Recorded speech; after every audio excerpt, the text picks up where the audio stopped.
Kang Mas Brojonata. Inggih wonten dawuh. Estunipun kula menika sampun dangu anggen kula ngantu-antu panjenengan. Badhe nyuwun prisa kados pundi kapulwusanane anggenipun panjenengan sowan wonten ing Urawan. Nggih. Dadi sumurmu Dimas Galuh Candra Kirana Dimas diajeng Galuh Candra Kirana lan Dimas Carmaspo. Nalika dina kang kawuli pancen aku diutus supaya sowan ana ngersane ing Urawan ngersane paman Lembulan. Inggih, Kang. Supaya nanjihake gedhaing dina bakal dauping pinanganten Dimas Carmaspo. Inggih. Rak nggih dipun tampi kanthi sae to sowan panjenengan wonten ing Urawan. Mengkene dadi sumurupmu Dimas. Durung purna nggonku ngaturake gedhaing dina ana ngersane paman. Banjur ana utusan saka Kudak Payung, utusan Ratu Gustini Klana Sewandana kang bakal lunggir karsa uga. Lho, sambung rapete apa? Sowane utusan saka ngendi ku mau? Saka ing Kudak Payung. Boten dalem sewu, Kang. Iya piye Dimas Carmas. Estunipun kula menika ngantu sanget. Kabar anggen kula badhe dawuh kaliyan Diajeng Retna. Iya. Panjenengan dikakaken bilih sadampunipun sampun pinanggih wonten ing kraton Urawan.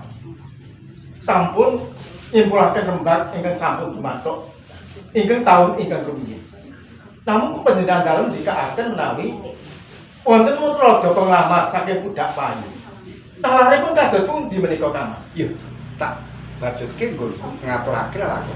Isi Yaiku utusane Klana Sewandana kan aran Patih Gunasaronta. Patih Gunasaronta ingkang nglamar nunggal karsa Ratu Gustine bakal ndhawuh uga marang Diajeng Retna Kuning. Dadi ngene lho Dimas. kados pundi, Kang?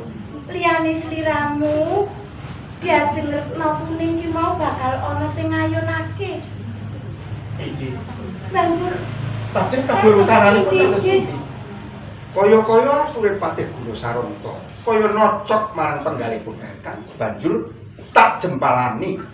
Iki kula pitados watak wantu panjenengan, Kang. Ayo watakku tak jempalani banjur ana kedadian peperangan gedhe. Angka disampun cetha perkawasipun menawi antosipun jenggala kaliyan Urawan menika sampun rembag Ana rembug badhe nentokake dawuh kula kaliyan Diajeng Retna. Kok wonten tiyang ingkang kumawani nglamar calon garwa kula. Iya. Banjur ature Patih Gunasaronta kaya nocok marang penggalipun Kakang. Nggih. Kaya-kaya nglangkahi mustaka nyampar talinganipun Kakang. Banjur tak jempalane ana perang gedhe kedadian. Yen ngaten wonten derdak. Kok piye to Dimas? ayo takut dados watak-watunipun Kang Mas Brojonata menika. Mergane Inji kaya-kaya ature Patih Gunasaronta ucape nocok marang atiku. Inggih Kang Mas. Nggih napa kedah ngantos wonten dredah ugi peperangan ngayunaken Diajeng Retna Kuning. Iya, muga mulanipun Kakang dadi pasulayan karo Patih Gunasaronta ora narimakake karo atiku Patih Dimas Carmaspo. Banjur durung ngantos paripurna nggonku peperangan kuwi Paman Patih, Paman Patih. Paman Lembuan Sari. Ini indikake yen to sing bakal ndhaup Retna Kuning duweni bebono ya duweni pangun.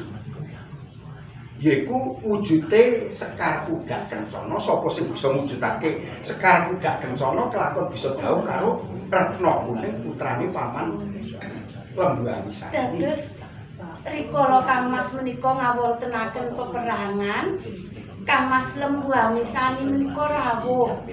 Iya. Caos presa bilih sinten ingkang saged nyowanaken Sekar Budak Kencana menika ingkang badhe dipun ladosi kalian Retna Kuning. Punten dalem Mas. Kang Bu, so Kang Mas. Ya piye Mas? Tegesipun ingkang kagungan punagi.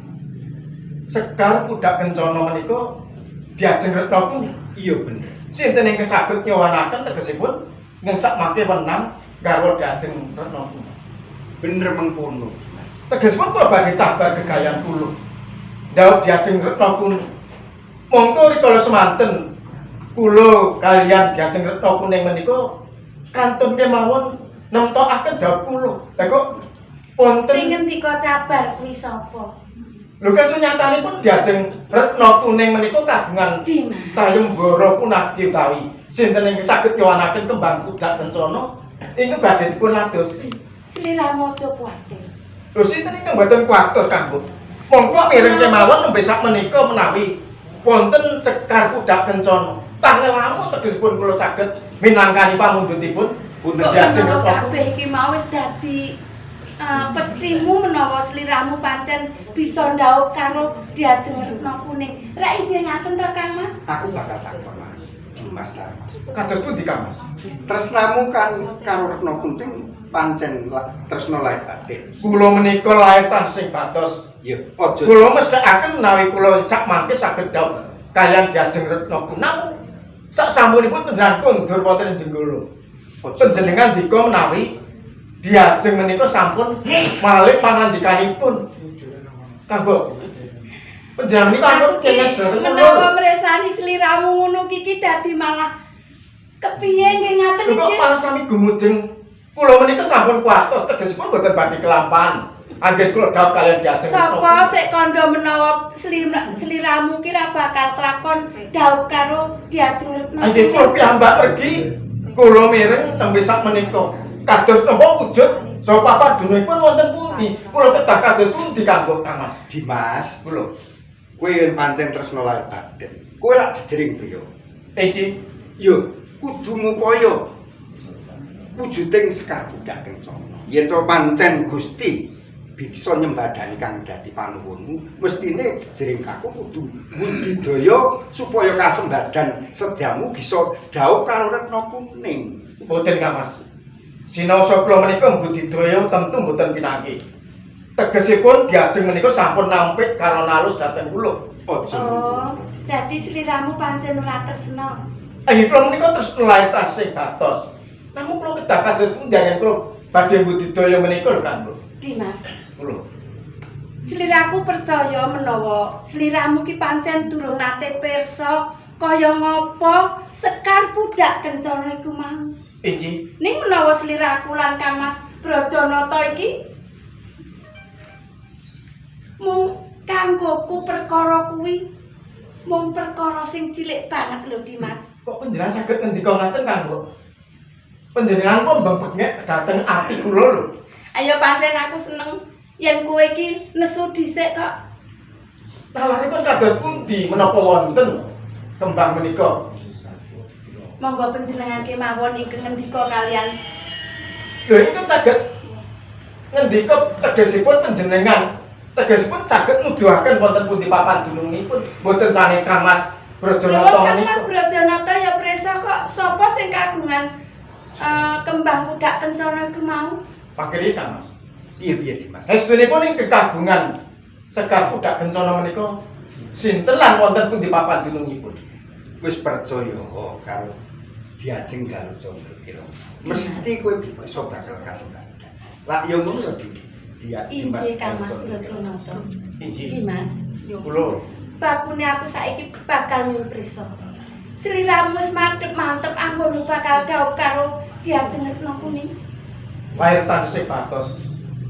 Kula mboten badhe gesang bebrayan kalian wanita menawi mboten kelampahan dhaup kalian Diajeng Retna Kuning, Kang.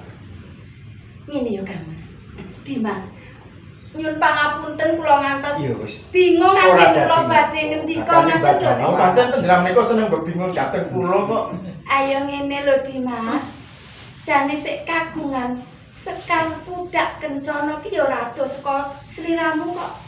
Pun kakang. Mboten tebesake kula. Wonten pundi ta, Mbok? Menawi wonten ing taman Jenggala sak mangke tentu badhe kula petik. Kang kagungan Sekar Pudak Kencana ki ya ora ana liya sliraku Dimas. Panjenengan Tangguk Galuh Candra Kirana menika lho. Senengipun ngaten.